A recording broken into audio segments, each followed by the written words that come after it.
बिस्मिल्लाहिर्रहमानिर्रहीम। अस्सलाम वालेकुम नाजरीन, आप यूट्यूब चैनल देख रहे हैं। मैं इमरान खान हूँ। नाजरीन, अटियाला जेल के बाहर एक बार फिर इमरान खान साहब की बहनें और कारकुन धरना देकर बैठे हुए हैं और आज फिर मुलाकात नहीं करवाई गई जैसा कि हमेशा होता है। यानी इमरान खान साहब की बहनें जाती हैं, कोशिश करती हैं कि मुलाकात हो जाए, लेकिन मुलाकात होती नहीं है। आज अलीमा खानम ने एक और बात बताई। उन्होंने कहा जी 96 दिन हो गए हैं, इतने दिनों में इमरान खान साहब को बाहर की दुनिया के साथ जो राब्ता है वो सिर्फ 1 घंटे का। 96 दिनों में सिर्फ 1 घंटे का राब्ता इमरान खान साहब का बैरूनी दुनिया से करवाया गया।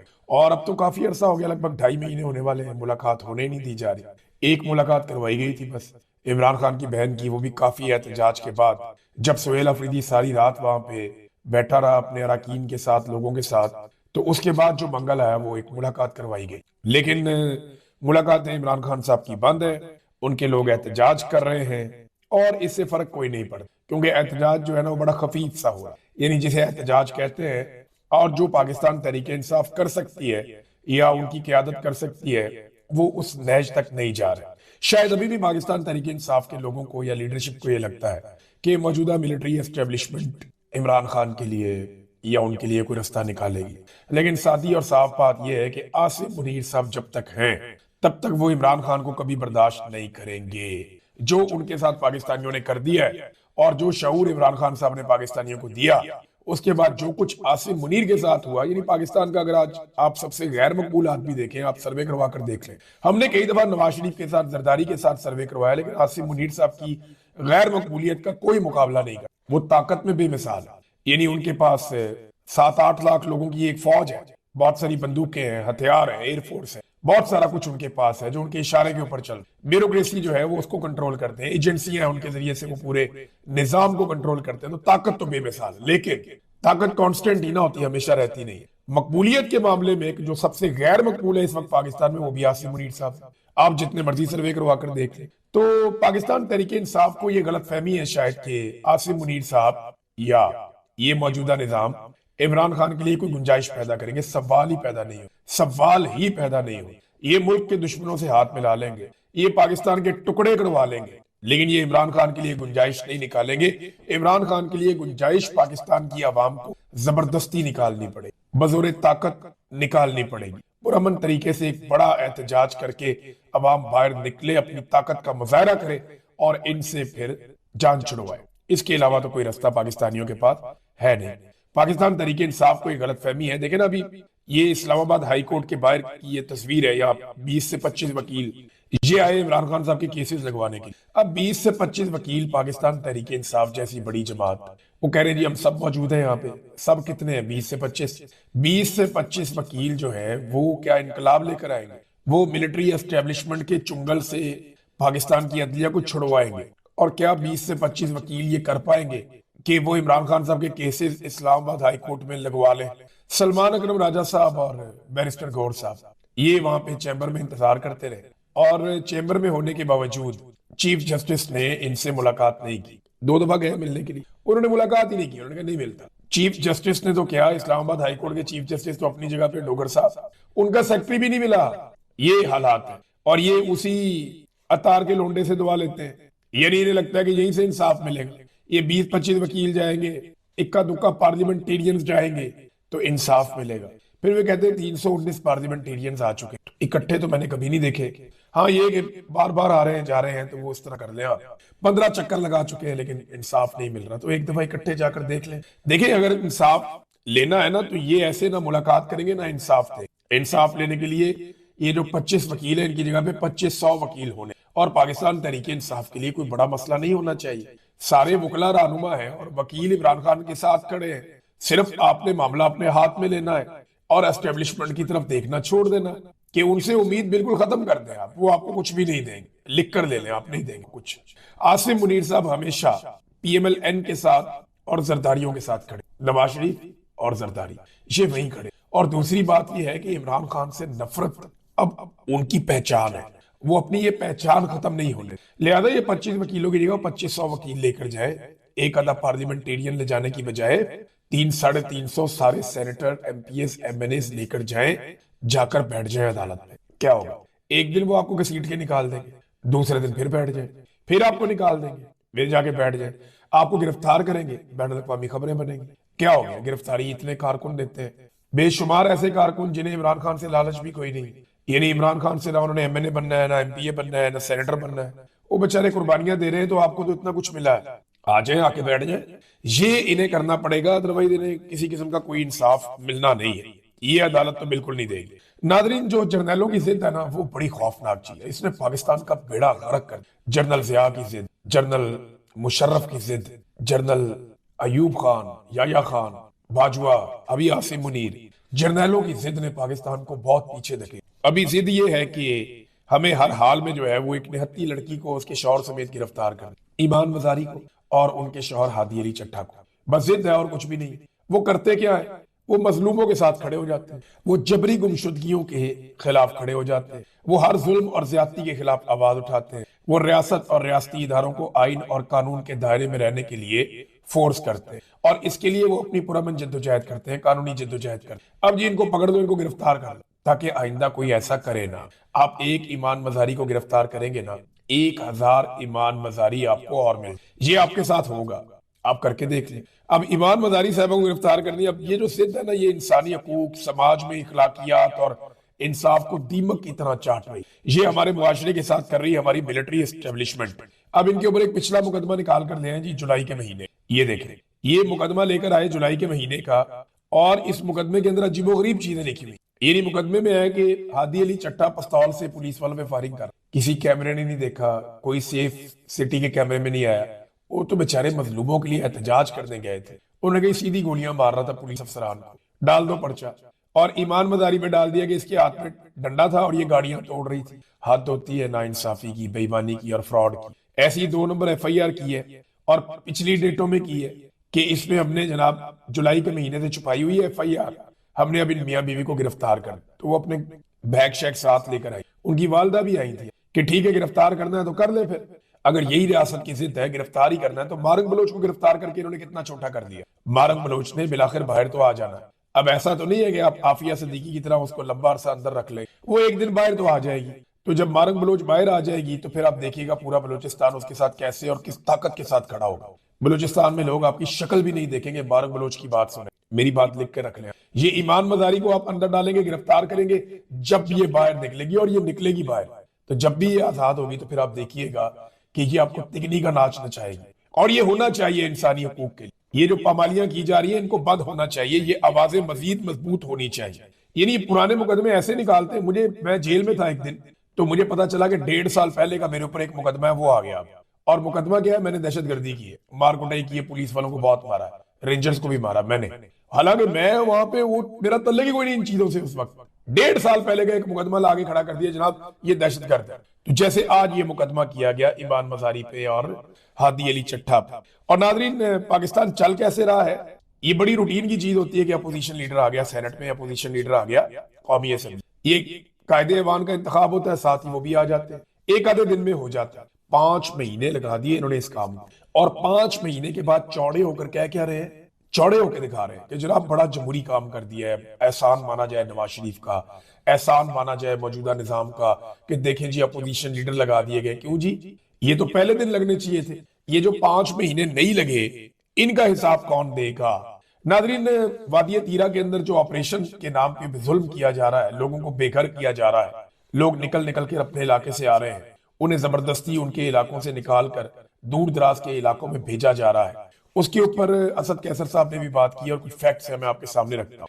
असद कैसर साहब असेंबली में खड़े होकर कहते हैं कि सुहेल अफरीदी मिडिल क्लास से ताल्लुक रखने वाला लड़का है, आप इसको कभी दहशतगर्द और कभी स्मगलर बनाते हैं, आपको शर्म नहीं आती। सूबाई हुकूमत से एंगेजमेंट की बजाय उसके खिलाफ बयानियां बनाते हैं, अपने जमीर को भी थोड़ा देखो।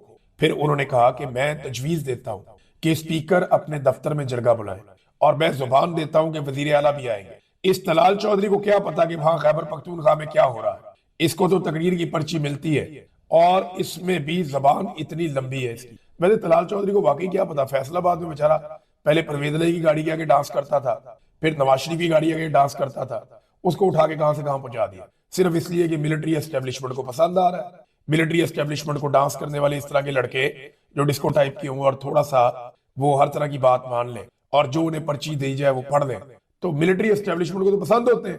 पहले ये परवेज इलाही की गाड़ी के आगे रक्स करते थे, फिर नवाज शरीफ की गाड़ी के आगे रक्स करते हैं, तो जिंदगी इनकी रक्स में ही गुजर गई है। असद कैसर साहब कहते हैं जी हमारे वजीर मुमलिकत साहब जो तकरीर के बहुत माहिर है और बड़ी बड़ी बातें करते हैं, मैं कुछ वजाहतें करना चाहता हूँ और हकायक भी बयान करना चाहता हूँ। सबसे पहले बताना चाहता हूँ कि पीटीआई नेशनल एक्शन प्लान पर मुकम्मल अमल दरामद चाहती है और जब ये प्लान बन रहा था पीटीआई इसका हिस्सा थी। ये देखना पड़ेगा इस पर क्यों अमल दरामद नहीं हो सका।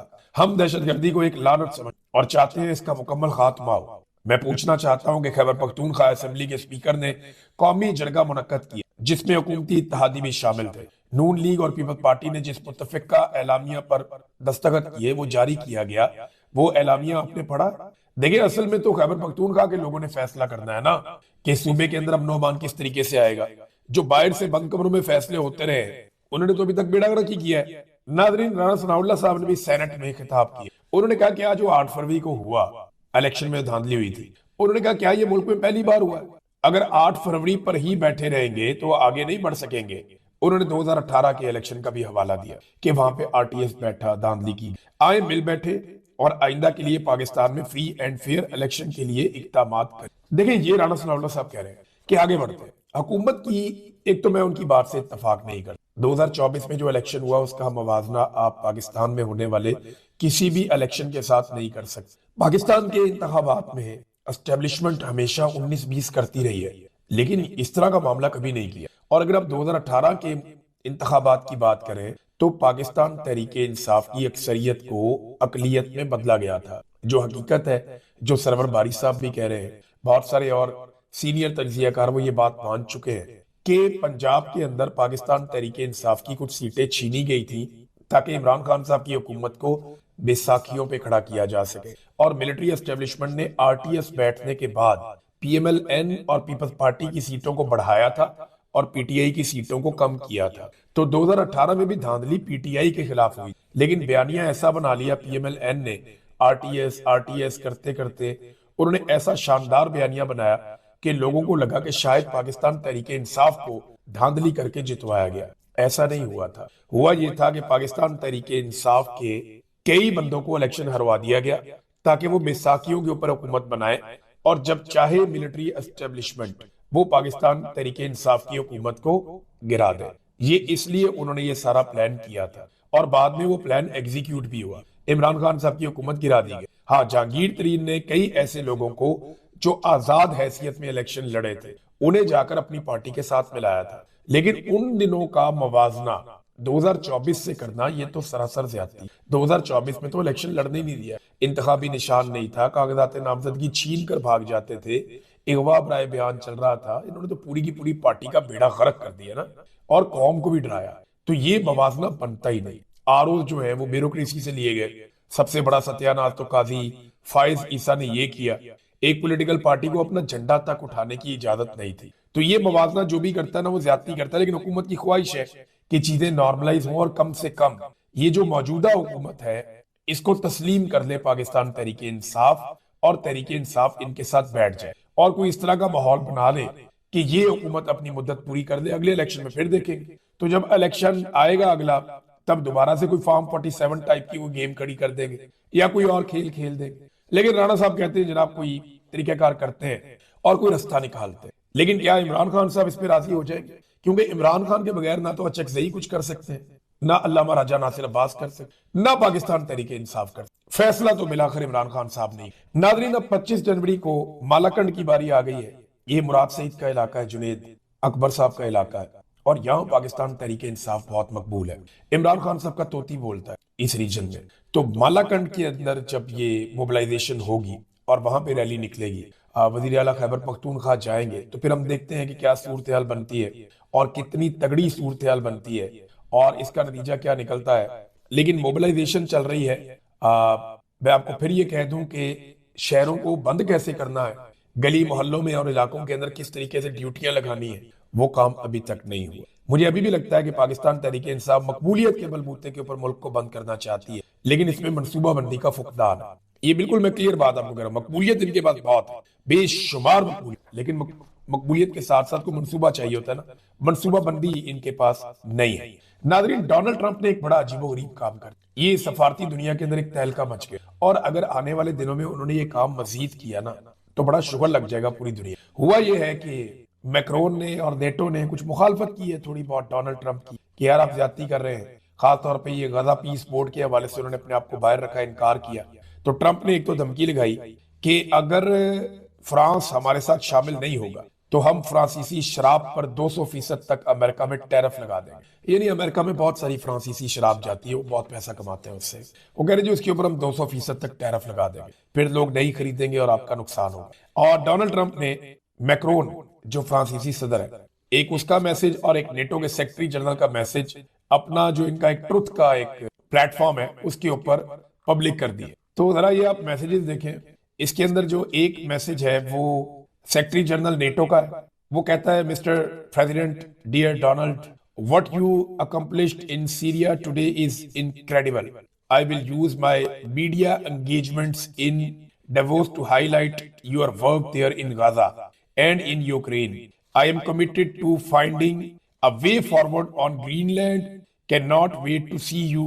Yours, Bark. वो ये कहता है जी कि ट्रंप साहब कमाल काम कर दिया आपने सीरिया में, शाम के अंदर, और जो गजा में आप करने जा रहे हैं, मैं अपनी मीडिया एंगेजमेंट्स जो है वो सारी इस्तेमाल करूंगा और आपके काम को हाईलाइट करूंगा, गजा के अंदर जो आपने किया और जो यूक्रेन में किया। लेकिन मैं ये चाहता हूं कि ग्रीनलैंड के मामले के ऊपर भी हमारी मुलाकात हो, कोई मामला हम देखें। इसी तरह जो मैक्रोन है उसका भी एक मैसेज डोनाल्ड ट्रंप ने पब्लिक कर दिया और उसमें वो बता रहे हैं जी कि इसी तरह की बातें कर रहा है। शाम के बारे में उसने कहा जी आपने जबरदस्त काम किया, ईरान के बारे में हम बहुत कुछ कर सकते हैं। I do not understand what you are doing on Greenland, लेकिन मुझे समझ नहीं आ रही कि आप ग्रीनलैंड में क्या करना चाह रहे हैं, ये उसने कहा। तो हमें जनाब कुछ अच्छी चीजें करनी चाहिए। उन चीजों के बारे में आगे उसने बताया कि हमें एक मीटिंग करनी चाहिए, डिवोर्स के बाद आप पेरिस आ जाए, हम आपके लिए कोई मुलाकात वगैरह अरेंज करवाते हैं, मैं बाकी लीडर्स को भी बुलाता हूँ तो बैठ के बात करते हैं। तो ये वाला भी उठा के जो है एमेनुअल मैक्रोन का जो एक पैगाम था डोनाल्ड ट्रंप ने वो भी पब्लिक कर दिया। खतरनाक आदमी है। अब ये सोचें कि अगर पाकिस्तान या हमारे वाले जो हैं फील्ड मार्शल या शहबाज शरीफ, इन्होंने कोई मैसेजेस किए हुए हैं और कल को ये डोनाल्ड ट्रंप की कोई बात नहीं मानते और वो मैसेजेस पब्लिक कर देता है, तो ये पाकिस्तान में वो कैसे दिखाएंगे। खास तौर पे शहबाज शरीफ साहब की तो आदत ही बड़ी खौफनाक है, वो तो मामला कहीं से कहीं ले जाते हैं। वो तो जनाब उनको जूता नजर आना चाहिए, तो पॉलिश फेर देते हैं फौरन। तो शहबाज शरीफ साहब जो है ना, वो अब सोचें कि अगर उनके मैसेजेस हैं ऑडियो या वीडियो या कुछ भी, उन मैसेजेस के साथ डोनाल्ड ट्रंप क्या कर सकता है, तो इन्हें सारी बातें माननी पड़ेगी। वैसे भी इन्होंने मान ही लेनी है। डोनाल्ड ट्रंप ने जो कहना है, इन्होंने उस जमीनी खुदा तस्लीम करते हुए डोनाल्ड ट्रंप की हर बात को मानना है। रूस के जो वजीर खारजा है, बड़े सीनियर सियासतदान है, उन्होंने एक बड़ी जबरदस्त और तशवीशनाक बात की। उन्होंने कहा जी कि इस वक्त जो मगरिब का आलमी निजाम कानून है वो अब खत्म हो चुका, वो अब नहीं रहा। दुनिया में अब ताकतवर की हुक्मरानी है। ये स्टेटमेंट जो है ना, इसके अंदर एक खौफ, एक तशवीश और उसके साथ एक अज़म भी है कि अगर ताकतवर की हुक्मरानी होगी तो फिर ताकत की दौड़ शुरू हो जाएगी। फिर चाइना और रशिया ये मिलकर ताकतवर होने की कोशिश करेंगे, फिर यूरोप अपनी जगह पे ताकतवर होने की कोशिश करेगा। हथियारों की और फौजों की एक नई दौड़ पूरी दुनिया के अंदर शुरू हो सकती है। बदकिस्मती से दुनिया जहां पे भूख है, गुर्बत है, अफलास है, परेशानियां हैं, मसाइल हैं, कुदरती आफात है, उस दुनिया में अब अगर नई जंगें होती और हथियारों की नई दौड़ शुरू हो जाती तो ये दुनिया के लिए